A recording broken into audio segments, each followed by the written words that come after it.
총알이 빗발치는데 거기에 굴하지 않고 자유를 외치고 민주주의를 외치고 그러더니 정권을 무너뜨렸다 이거예요. 자기로서는 상상도 할 수 없는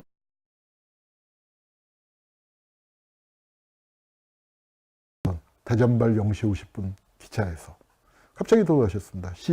이에서 심장마비로 돌아가셨는데 여기에 대해서는 이제 뭐 의문이 많이 가요. 건강하셨는데 갑자기 저럴 수가 있는가와 저럴 수도 있다.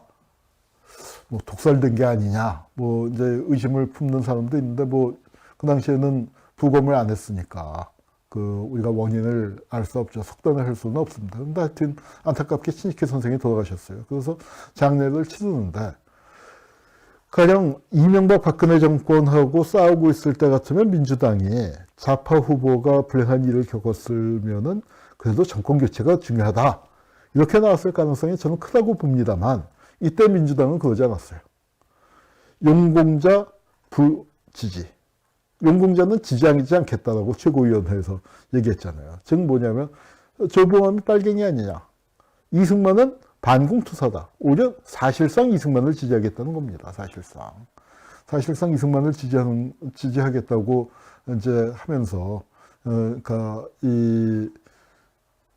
차라리 조봉암을 찍지 말라고 어떻게 얘기했냐면 신익희가 죽었기 때문에 무효표지만 신익희한테 추모 투표를 해달라고 했어요.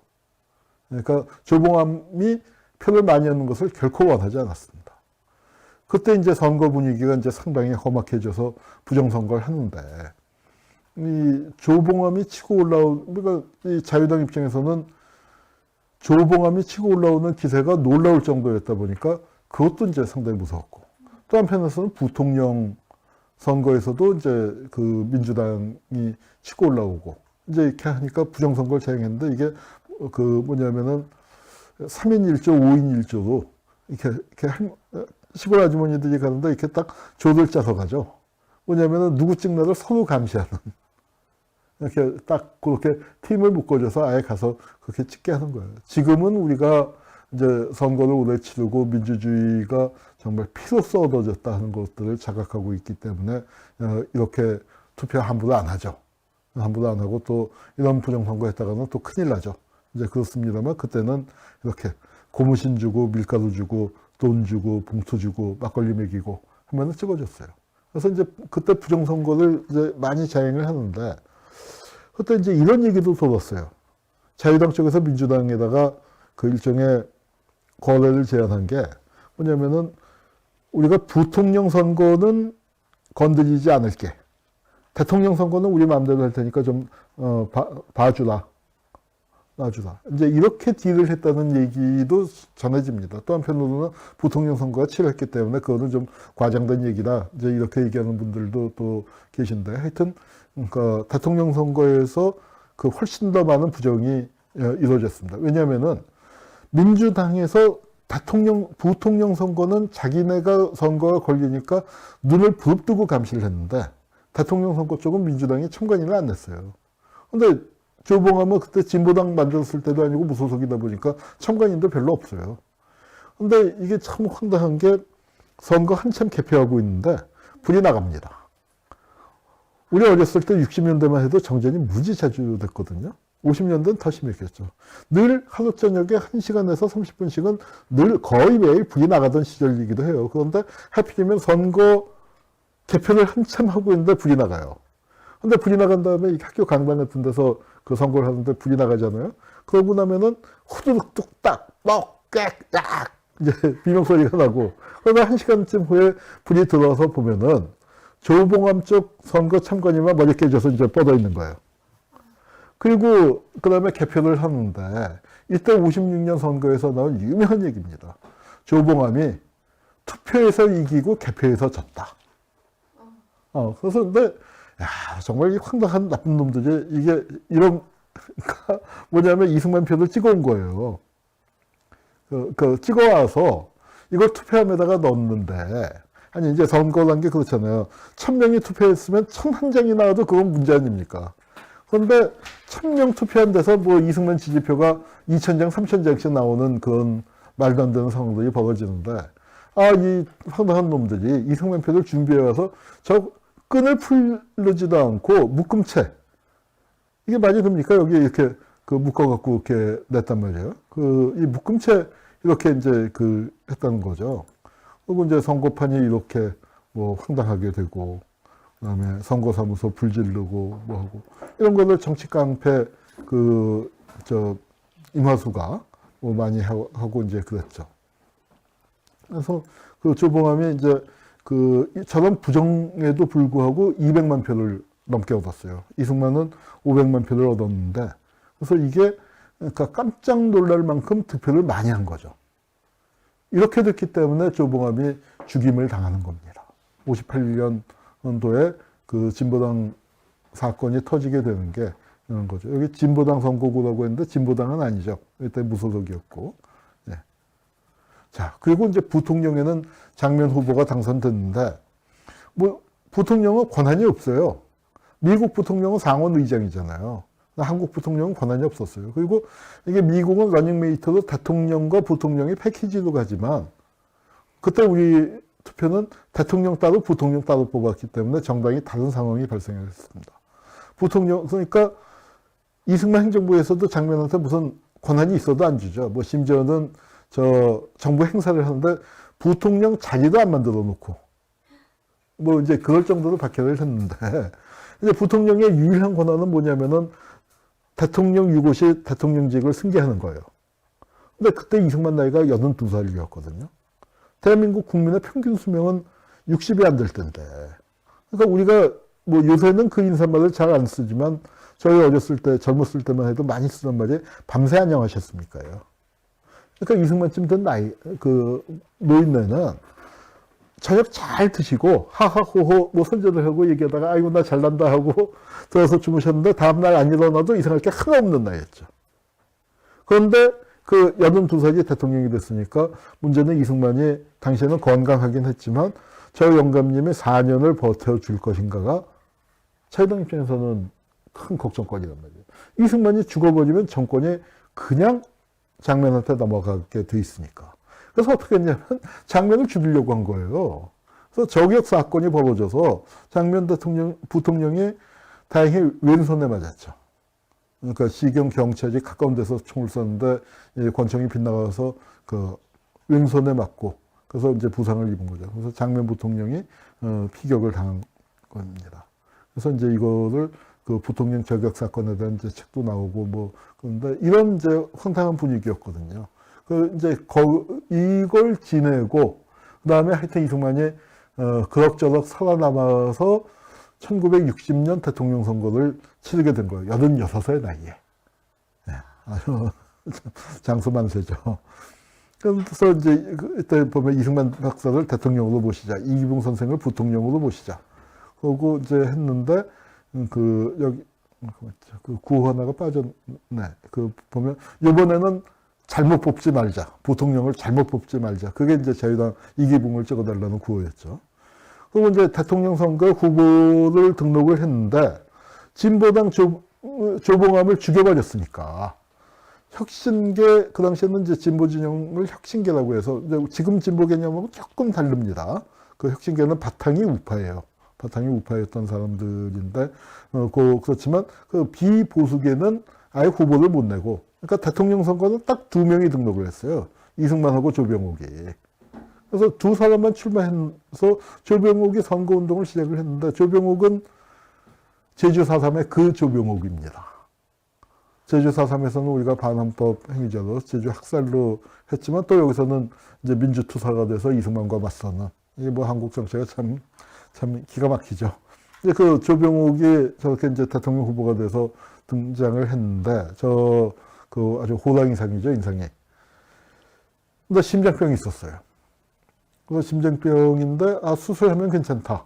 이제 그렇게 돼갖고, 한국에서 수술하면 또 어떻게 될지 모르니까 미국 가서 수술하겠다.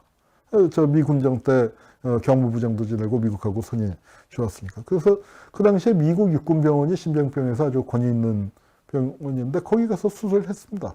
수술 받으러 가는 거예요. 그리고 수술이 잘 돼서 한국 기자를 모아놓고 이렇게 하하호호 얘기하고 이제 한국 가서 만나자. 이제 곧, 내일 모레 퇴원해서 한국 갈 거니까 한국 가서 만나. 뭐 이제 이러면서, 나 산보 좀 갔다 올게 하고, 이렇게 기자들 보는 데서 이렇게 나가다가 푹 쓰러진 거예요, 문 앞에서. 그래서 그냥 죽어버렸어요. 그러니까 이거는 신익희 선생의 경우에는 이게 의심이 많이 가는 정황들이 있지만, 이거는 뭐 그런 상황도 아닌 거죠. 정말로 자연사를 했는데, 기가 막힌 거 아닙니까? 어떻게 56년에 이어서 60년에 또 야당 대통령 후보가 두 명이 연달아. 아니, 무슨 이게 군대에서 축구할 때 대대장이 공 몰고 들어가면 수비수들이 이쪽 저쪽으로 쓰러지던 그것도 아니고. 뭐 이런 일이 벌어진 거예요. 조봉암은 죽여버렸고. 이렇게 돼서 대통령 선거는요, 그냥 이승만 혼자 나와서 그냥 당선되는 거예요. 그러니까 우리가 3.15 부정선거 그러지만, 그러면 대통령 선거가 아니라 부통령 선거에 집중되는 거죠. 부통령 선거에. 왜? 조병옥은 이렇게 이제 세상을 떴지만, 이 부통령 선거, 투집마다 건설이다 하면서, 요번에 이기붕 제대로 뽑아보자. 이제 하면서 했는데, 왜냐면은, 부통령 선거에서, 자, 82살에 장면한테 부통령을 뺏겼을 때도 장면 죽여버리려고 했는데, 86이니까, 이승만이 4년을 더 살 수 있을지 없을지에 대한 굉장히 그 걱정이 자유당 입회에서는 상당히 있었죠. 게다가 이기붕은 건강이 이승만보다 더 나빴어요. 이승만이 건강했고, 이기붕이 오히려 병이 있고, 이제 그랬는데, 그래서 이제 하여튼 장면이, 추모표가 이번에는 장면한테 몰리게, 조병옥에 대한 추모표가 몰리게 되어 있는 그 상황이니까, 이 장면이 유세를 하는데 사람들이 군대같이 몰렸단 말이에요. 그래서 이게 안 되겠다 하면서 어떤 일이 벌어졌냐면은 이게 2.28 대구 2.28 의거라고 하죠. 4.19의 공식적인 촉발. 시작이 대구입니다. 지난번 시간에 어쩌다가 대구가 저렇게 됐을까 얘기를 했지만 사실은 대구가 우리 민주화운동에서 만만치 않은 그 얘기는 나중에 언제 경상도 특집을 한번 하는 게 필요하지 않을까 싶어요. 하여튼 근데 이제 이렇게 했는데 이게 뭐냐면은 장면이 대구에서 2월 28일 날 그날이 일요일이었나 봐요. 일요일 날 선거 유세를 하기도 했는데 고등학생이 선거장에 못 가게 하느라고. 왜냐하면 고등학생이 투표권은 없지만 투표에 막강한 영향력을 행사하고 있으니까 고등학생이 장면 유세를 들어가지 못하게 하느라고 일요일날 등교를 시킨 거예요. 일요일날 학교를 나오려고 갑자기 일요일날 시험을 본대. 아니 그러니까 이게 일요일날 학교 나오는 것도 신경질 나는 일인데 시험을 본다고 하니까 학생들이 얼마나 황당해요. 그리고 그건 통밥이 뻔하잖아. 그러니까 경북고등학교 시험 본다고 했고 대구 상공가는 뭐 학생들 모아서 토끼 사냥을 가자. 갑자기 웬 토끼 사냥. 뭐 이렇게 되니까 학생들이 속보이는 짓 하지 마라 하고 이렇게 데모를 한 겁니다. 그래서 이게 고등학생들이 이제 처음으로 거리에 몰려나서 데모를 했는데 이 사진은 이게 학생 데모 같지만 데모는 데모인데 여기 잘 보세요. 국부 2박사 3선 절대 지지. 56년 선거 때 고등학생들 동원해서 이런 거 했거든요. 그리고 고등학생들 그때는 또 이렇게 동원돼서 이 짓을 했었는데 4년 만에 분위기가 바뀐 거죠. 4년 만에 분위기가 바뀌어서 고등학생들이 나온 겁니다. 그리고 서울 유세에서는 이렇게 20만 명이 또 모였거든요. 민주당 유세, 부통령 후보 유세.